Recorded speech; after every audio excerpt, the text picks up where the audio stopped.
മൂക്കുന്ന് ചോര വരുന്നു, കഫത്തിലോടൊപ്പം ചോരയും കൂടി വരുന്നു എന്നുള്ളത് പറഞ്ഞിട്ടും പ്രസന്റ് ചെയ്യാറുണ്ട്. എന്താണ് സൈനസ്?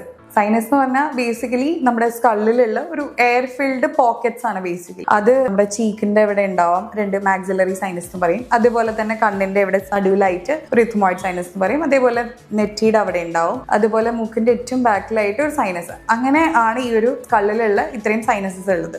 ഇത് നോർമലി നമ്മൾ നേസൽ ബ്രീതിങ് ചെയ്യുമ്പോൾ, മൂക്ക് കൂടെ എയർ എടുക്കുമ്പോൾ ഈ സൈനസസ് കൂടെ വെന്റിലേറ്റ് ആയിട്ടാണ് ഉള്ളിലോട്ട് പോകുന്നത്. ഇനി ഏതെങ്കിലും ഒരു പോയിന്റിൽ സപ്പോസ് അലർജി ആവട്ടെ, അല്ലെങ്കിൽ ഏതെങ്കിലും വൈറൽ ഇൻഫെക്ഷനോ അല്ലെങ്കിൽ എന്തെങ്കിലും ഒരു ഇൻഫെക്ഷൻ വരുമ്പോൾ ഈ സൈനസസിന്റെ എൻട്രി പോയിന്റ്സ് അത് മൂക്കിന്റെ അകത്താണ്. അവിടെ എവിടെയെങ്കിലും ബ്ലോക്ക് വന്നു കഴിഞ്ഞാൽ ഈ സൈനസിൽ ഈ ഒരു വെന്റിലേഷൻ നടക്കാതെ ഇരിക്കും. അവിടുത്തെ ഒരു സൈനസിന്റെ ലെയറിൽ ഒരു ചെറിയ ഇൻഫ്ലമേറ്ററി ചേഞ്ചസ്, അതേപോലെ തന്നെ ഒരു നീർക്കെട്ട് കളക്ഷൻ ആയിട്ട് നിൽക്കാനുള്ള ഒരു സാധ്യതയുണ്ട്. അപ്പൊ ഈ വരുന്ന കണ്ടീഷനെയാണ് നമ്മൾ സൈനസൈറ്റിസ് എന്ന് പറയുന്നത്. ഇത് യൂഷ്വലി പ്രസന്റ് ചെയ്യണത് വേണമെങ്കിൽ മൂക്ക് അടപ്പായിട്ട് പ്രസന്റ് ചെയ്യാം. അതേപോലെ തന്നെ ശക്തമായിട്ടുള്ള തലവേദനയായിട്ട് ആൾക്കാർ പ്രസന്റ് ചെയ്യാറുണ്ട്. അതേപോലെ മൂക്കിന്റെ പിന്നിന്ന് കഫം തൊണ്ടയിലേക്ക് ഇറങ്ങുന്ന പോലെ, അതുകൊണ്ട് ത്രോട്ട് ഇറിറ്റേഷനും ചിലപ്പോൾ ഒരു ഡ്രൈ കോഫും ഇങ്ങനെയായിട്ട് ആൾക്കാർ പ്രസന്റ് ചെയ്യാറുണ്ട്. ഇത് നമ്മൾ പ്രോപ്രിയേറ്റ് ആയിട്ട് randomly just pain over the counter pain medicines എടുക്കാണ്ട് ENT കണ്ടാൽ ഡീറ്റെയിൽ ഇവാലുവേഷൻ നടത്തി ഒരു മേ ബി ഒരു ആന്റിബയോട്ടിക് കോഴ്സോ അതേപോലെ തന്നെ മൂക്കിന്റെ സ്പ്രേയും അങ്ങനെയൊക്കെ ആയിട്ട് നേസൽ സ്പ്രേ ആയിട്ട് തരും.